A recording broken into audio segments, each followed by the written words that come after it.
warahmatullahi wabarakatuh. Perkenalkan, nama saya Siti Mustikaningsih, NIM L1A1181101. Saya dari Program Studi Kehutanan, Fakultas Pertanian Universitas Jambi.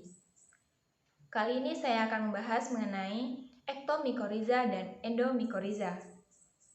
Ektomikoriza merupakan simbiosis mutualisme antara fungi dan akar tanaman, di mana dalam hubungan ini fungi akan memperoleh hasil fotosintesis, sementara akar akan mendapatkan bantuan unsur hara, air, dan keuntungan lainnya melalui perantara hifa fungi. Sebagian besar tanaman yang membentuk simbiosis dengan fungi ektomikoriza adalah jenis pohon. Sekalipun beberapa jenis semak dan perdu juga ditemukan dapat berasosiasi dengan fungi ini. Hubungan fungi dengan tanaman inang ini dapat disebut ektomikoriza bila terdapat beberapa karakteristik morfologi dan anatomi pada akar tanaman akibat masuknya hifa pada sel-sel akar. Terdapat beberapa variasi dalam karakteristik morfologi dan struktur akar berektomikoriza. Namun, terdapat 3 bentuk utama yang secara umum disepakati sebagai karakteristik penting, yaitu terbentuknya sebuah mantel atau lapisan hifa dan miselium, fungi yang menutup sebagian dari ujung akar. Berkembangnya hifa di antara sel-sel akar yang membentuk sel-sel yang kompleks yang disebut hardtich neck. Dan hifa-hifa yang menonjol keluar dari mantel dan berkembang ke tanah. Sama seperti ektomikoriza, namun endomikoriza adalah jamur di mana hifanya dapat menembus ke dalam akar hingga ke bagian korteks.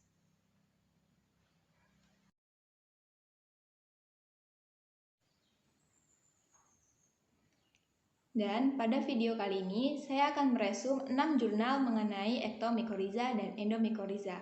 Selamat menyaksikan.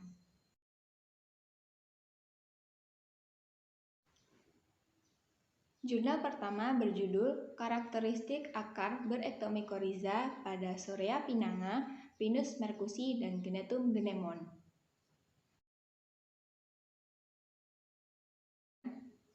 Berdasarkan hasil penelitian tersebut, pada Pinus mercusi ditemukan 2 jenis ektomikoriza, yaitu Scleroderma columnar dan Scleroderma dictosporum, di mana kedua jenis ektomikoriza ini memiliki hifa dan miselium berwarna putih dan dengan percabangan yang monopodial.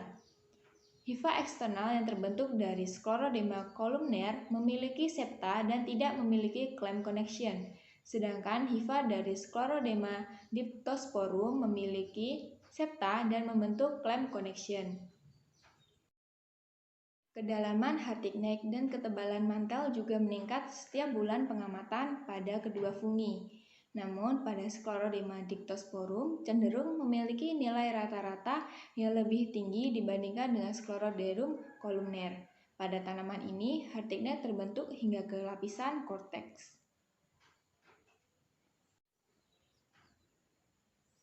Berdasarkan pengamatan pada Sorea pinanga, ditemukan ektomikoriza dengan jenis dan ciri-ciri yang sama pada Pinus mercusi. Namun, pada hifa Scleroderma columnar memiliki septa dan tidak membentuk clamp connection. Sementara hifa dari Scleroderma dictosporum memiliki septa dan membentuk clamp connection. Berbeda dengan Pinus mercusi, hardtich neck dan mantel yang terbentuk pada Sorea pinanga hanya terbentuk pada lapisan epidermis dan cenderung lebih dalam dan tebal seiring berjalannya bulan. Pada Genetum genemon ditemukan 3 jenis ektomikoriza, yaitu Scleroderma columnar, Scleroderma dictosporum, dan Scleroderma cinnamariens, di mana memiliki hifa dan mantel yang berwarna kuning, serta memiliki septa dan membentuk clamp connection. Jurnal yang selanjutnya berjudul Keanekaragaman Fungi Ektomikoriza di Hutan Pinus mercusi, Desa Matarawa, Kecamatan Watopute, Kabupaten Muna. Berdasarkan hasil eksplorasi fungi ektomikoriza di bawah tegakan pinus di Desa Matarawa, ditemukan terdapat 9 jenis dari kelas Basidiomycota, meliputi spesies Inosibe, spesies Rusula, dan spesies Amanita. Terdapat 5 jenis spesies inocyte yang memiliki ciri dan karakteristik yang berbeda-beda. Inocyte jenis pertama memiliki ciri yaitu tudungnya berbentuk umbonate serta berserat pada permukaannya. Jenis inocyte spesies 2 memiliki tubuh buah yang kecil dengan tudung yang berbentuk membungkuk.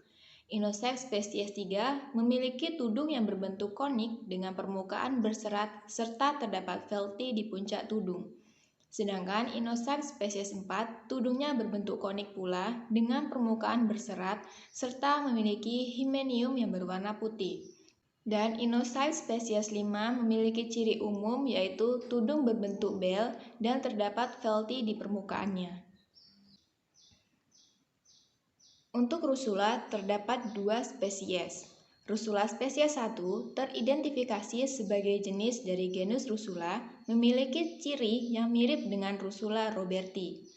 Rusula roberti memiliki ciri yaitu tudungnya yang berwarna putih krim di tengah dengan ukuran 1,5 sampai 7 cm dan batangnya berukuran antara 3 sampai 13,5 cm. Perbedaan antara Rusula spesies 1 dengan Rusula roberti terletak pada warna tudung, di mana Rusula spesies 1 memiliki tudung yang berwarna coklat. Untuk Rusula spesies 2 memiliki ciri yang hampir mirip dengan Rusula cremoricolor. Rusula cremoricolor memiliki tudung yang berbentuk flat atau datar dan berwarna kekuningan agak merah atau krim cerah serta putih dan berukuran 3-10 cm serta batangnya berukuran tinggi 2 hingga 10 cm dan diameter antara 1-2,5 cm. Terdapat 2 jenis spesies Amanita. Amanita spesies 1 memiliki tudung yang berbentuk bulat hingga datar dengan bintil-bintil di tengahnya, serta terdapat anulus atau cincin pada batangnya. Amanita spesies 2 yang ditemukan memiliki tudung berbentuk hemisfer dan pada dasar batangnya terdapat volva. Jurnal yang selanjutnya berjudul Keanekaragaman Jenis Jamur Makroskopis di Arboretum Silva Universitas Tanjung Pura. Dalam jurnal tersebut menyebutkan bahwa terdapat 30 jenis jamur makroskopis di Arboretum Silva Universitas Tanjung Pura yang merupakan jenis Basidiomycota dan termasuk ke dalamnya yaitu 21 genus dan 12 famili. Didominasi oleh famili Polyporaceae dan yang memiliki fungsi ekologis sebagai jamur Ectomycorrhiza adalah spesies Inocybe asterospora, Gastrum saccatum, dan Scleroderma citrum. Yang ketiganya merupakan jenis jamur yang beracun.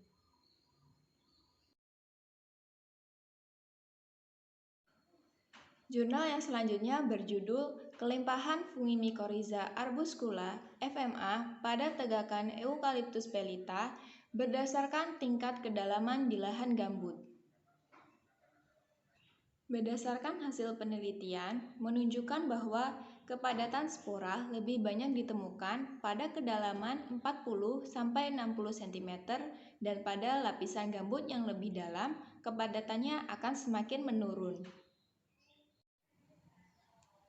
Untuk kelimpahan spora yang ditemukan pada jarak pengambilan sampel 30 cm dan 60 cm dari area tegakan Eucalyptus bellita, semakin jauh dari tegakan, jumlah spora justru lebih banyak ditemukan dibandingkan dengan jarak yang lebih dekat dari tegakan. Jurnal yang selanjutnya berjudul Pengaruh pemberian takaran Fungimycorrhiza arbuscular FMA terhadap pertumbuhan bibit kopi Arabica. Berdasarkan jurnal tersebut, pemberian takaran inokulan FMA yang berbeda memberikan pengaruh yang berbeda tidak nyata terhadap jumlah daun dan panjang akar, tetapi memberikan pengaruh yang nyata terhadap tinggi tanaman. Untuk variabel tinggi, semakin tinggi takaran inokulan FMA, maka pertumbuhan tinggi bibit kopi pun akan semakin baik.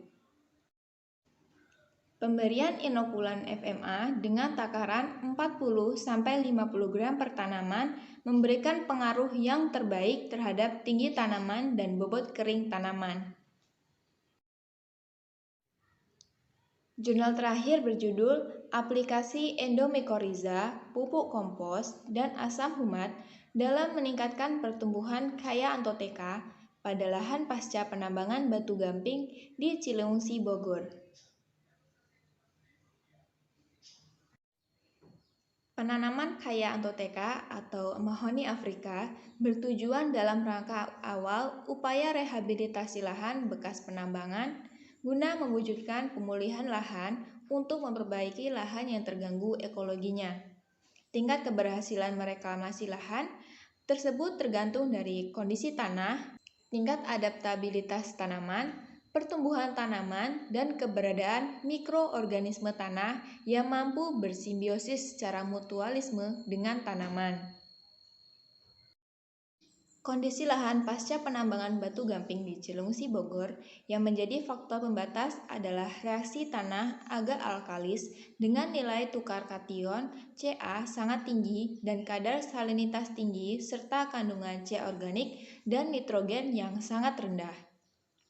Dengan pemberian pupuk kompos 2 kg atau 500 ml asam humat 1500 ppm belum cukup memenuhi kebutuhan hara tanaman, yaitu kadar C organik dan nitrogen masih termasuk rendah, yang ditunjukkan dengan daun Khaya Anthotheca yang berwarna kuning.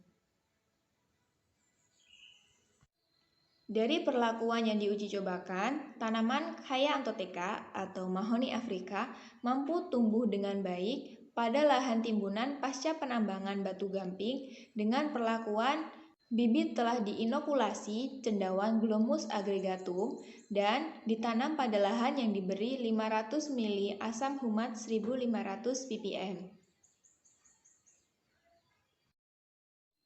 Peranan asam humat mampu meningkatkan pertumbuhan, daya hidup, dan persen infeksi akar bermikoriza yang lebih baik.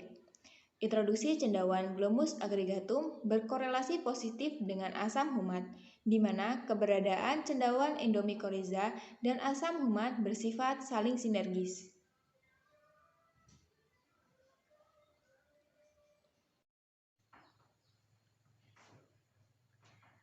Itulah yang dapat saya sampaikan mengenai ektomikoriza dan endomikoriza.